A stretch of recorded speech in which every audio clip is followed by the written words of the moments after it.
ಸುಸ್ವಾಗತ ಗೆಳೆಯರಿ. ನಿಮ್ಮ ನೆಚ್ಚಿನ ನಾಡನುಡಿ ಯೂಟ್ಯೂಬ್ ಚಾನೆಲ್ಗೆ ಹಾರ್ದಿಕ ಸ್ವಾಗತ.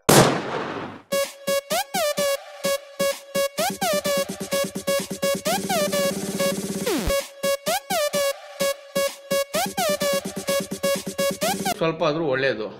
ಬಟ್ 500 ರೂಪಾಯಿ 1000 ರೂಪಾಯಿ ಹೋದರೆ ಬರೀ 2000 ರೂಪಾಯಿ ನೋಟು ಅಂದರೆ ಕಷ್ಟ ಆಗುತ್ತೆ ನಮಗೆ. ನನ್ನ ಪ್ರಕಾರ 500 ರೂಪಾಯಿ 1000 ರೂಪಾಯಿ ಇರಬೇಕಿತ್ತು. ಸೊ ಆಲ್ಟರ್ನೇಟಿವ್ ಮೋದಿಯವರು ಹೇಳಬೇಕು.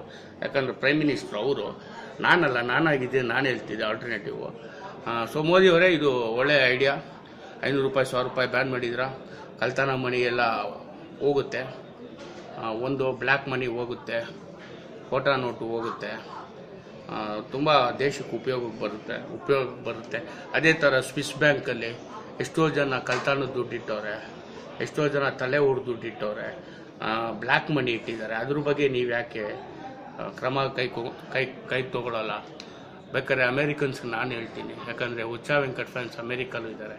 ತಮಾಷೆಗೆ ಹೇಳಿದೆ, ನೀವು ಪ್ರೈಮ್ ಮಿನಿಸ್ಟರ್, ನೀವು ಹೇಳಿದ್ರೆ ಅವರು ರಿಲೀಸ್ ಮಾಡಲ್ವಾ? ಆ ಪೂರ್ತಿ ಸ್ವಿಸ್ ಬ್ಯಾಂಕಲ್ಲಿರೋ ಬ್ಲ್ಯಾಕ್ ಮನಿನ ಡೈರೆಕ್ಟ್ ಇಂಡಿಯನ್ ಗೌರ್ಮೆಂಟ್ ಅಕೌಂಟ್ಗೆ ಹೋಗಬೇಕು. ಹಂಗೆ ಮಾಡ್ಕೊಂಬಿಡಿ. You should not ask any explanation with any of the account holders there that how did you get that money from, ದುಡ್ಡು ಹೆಂಗೆ ಸಿಕ್ಕಿದೆ ಅಂತ ನೀವು ಕೇಳೇ ಕೊಡು. ಇಮಿಡಿಯೇಟ್ ಫುಲ್ ಟ್ರಾನ್ಸ್ಫರ್ ಆಗಬೇಕು. ಆ ರೀತಿ ನೀವು ಮಾಡಿದ್ರೆ ಇನ್ನೂ ಭಾಳ ಗ್ರೇಟ್ ಆಗ್ತೀರಾ. ಎನಿವೇ, ಈ ವಯಸ್ಸಲ್ಲಿ ನೀವು ಚಿಕ್ಕ ವಯಸ್ಸು ಹುಡುಗರ ಥರ ಕೆಲಸ ಮಾಡ್ತಾ ಇದ್ದೀರಾ, ಅದಕ್ಕೆ ಅಪ್ರಿಷಿಯೇಟ್ ಮಾಡೇ ಮಾಡ್ತೀರಿ. ಹಾಗಂತ ನಿಮ್ಮ ವಯಸ್ಸು ಚಿಕ್ಕದಾಗಲ್ಲ, ನಿಮ್ಮ ವಯಸ್ಸು ದೊಡ್ಡದೇ ಇರುತ್ತೆ. ನಮಗೂ ಅವಕಾಶ ಕೊಡಿ ಪ್ರೈಮ್ ಮಿನಿಸ್ಟರ್ ಆಗೋಕ್ಕೆ ಯಾವತ್ತಾದ್ರೂ ಒಂದಿನ. ಬಾಯ್ from this firing star Huccha Venkat.